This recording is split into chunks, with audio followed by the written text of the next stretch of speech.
Meanwhile, to Texas Republican Congressman John Culberson on whether the president is getting the message. Sir, good to have you. What do you make of that message, the palpable rage that now we're even seeing played out among some Democrats who must be hearing it to the point that they're saying go slow on hiking taxes on the wealthy? What's happening?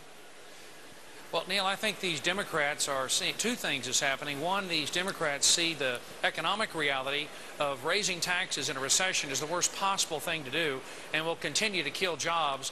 They recognize that reality. And secondly, Neil, they recognize the political reality that there's a tsunami, a giant tidal wave on the horizon that they see coming that's going to sweep them away, along with Nancy Pelosi, because the country, the Tea Party movement is, I think, Neil, the best thing that's happened to America in a long time. Could I ask you, I know she's the Speaker of the House, she's not your leader per se, but she runs the House and all, but I talk to a lot of your moderate Democrat counterparts who just say she's just not hearing them.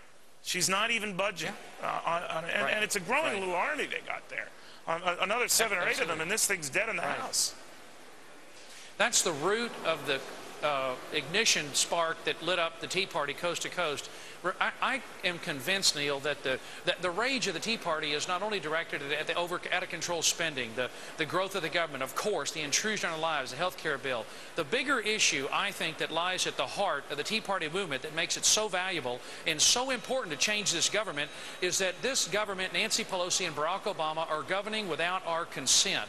And as Americans, we're genetically wired to expect our elected officials to remember, hey, buddy, I elected you. You serve at my consent. You govern without my consent. You're fired. And I think that's what's going on. That's why this is so, to my mind, one of the greatest things that ever happened to this nation, to get this government back on track, to follow the principles of the Constitution, to put power back in the hands of the states as the founders intended under the 10th Amendment. Be careful, they're expecting you guys to do that should you get in the majority. Oh, we will. I don't think they're going to be fast friends unless you do, right? No, we will. We're ready to govern and cut taxes, cut spending dramatically, and get the government out of our lives. We're ready. Congressman, always a pleasure, sir. Thank you very much. Thank you, Neil. Good to be with you.